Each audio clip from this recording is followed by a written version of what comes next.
Alright, good day, hi and welcome. Okay, it's a very blustery day out there. Wait for it to focus. It'll terrify you, don't worry. It's just a whiteout out there, literally. So do you need to have, or do you need to have, do you need to have spend thousands of dollars to get into photography? No, you can, for example, this camera I inherited, but you could probably pick up a camera like that at a garage sale for next to nothing. But you're going to spend a lot of money on a film camera to run it, meaning you're going to always have to pay for the film, you're only going to get so many shots per the film, that type of thing. And I found with film cameras, you let a lot of great photo opportunities go by because you're like, wow, it might, I only got like 36 shots or 24 shots or 12 shots, whatever. Film has still got its charm and stuff like that, but it's a lot more expensive to do. Where digital, I mean, I've taken hundreds of thousands of photos with this camera, and it's still going. I mean, it's a 2003 camera. It still has the original battery in it. I don't know. We'll see. We'll see how. And I don't know if I can get a replacement for it. I hope I can, but whatever. But that's like a super. It's still a super camera. It's like the grandpa super camera. Previous generation of super. So it doesn't take video. It's just a camera. It doesn't. There's a lot of things that the newer cameras like this will do that can't do. But this was very expensive. Back in the day, the body itself was like $2,200. I've got a really amazing, and I went through a lot of different lenses, but I settled on an 18 to 70, and I have a 73 to 300. So I have two lenses that I carry around for like walk and stock kind of photography. Sport, action, wildlife, that type of thing. And that's all I have is two lenses for this camera, and it does everything. But at one point I had like five lenses. I had a 50 mil, I had a 35 mil, I had I think I had a 70 or a 55 to 70 at one point, and then this thing came out, and this was an expensive lens in the day.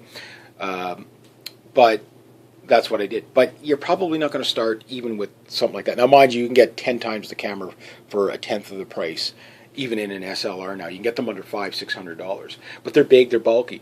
You'd be surprised how many professional photographers use something like this. Now, this is still not a cheap camera.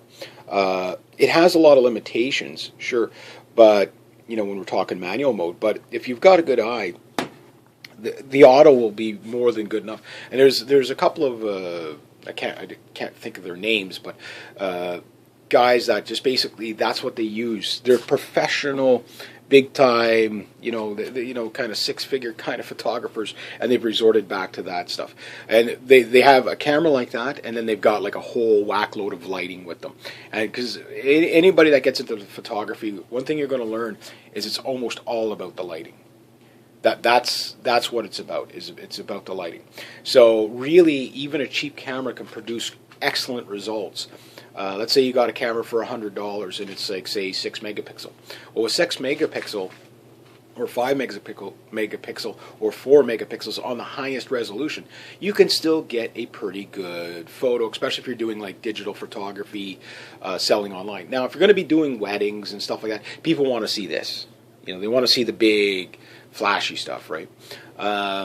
It makes you look more professional or whatever. But is it really necessary? Sometimes what I would do, depending on, for example, the last thing I got paid in CDs the last time, but I did Memorial Day with, basically here in Canada, we have the soldiers on November 11th, and we had it in our town. So the regular photographer couldn't make it, so they asked me if I could do it, and I said, okay, well, more of a community thing. Anyway, but I had this plus another little camera like this, one taking video, one taking, so I was pulling out all these cameras all over the place, kind of thing. It's like, where does you put them all? And that type of thing. And what I ended up with was great photos. Everybody was happy. Even at 6.1 megapixels on medium resolution, when you print that out, it's sharp, it's clean. The lighting was the important thing.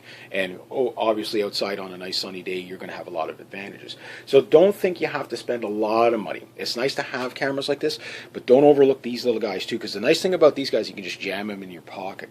And this one's even a bit on the big side. You can get cameras that are even smaller than that. So yeah, you can get into it for like a You know, $200 you can get yourself a fantastic camera, or even $100 if you look around. All right. Anyway, have a good one.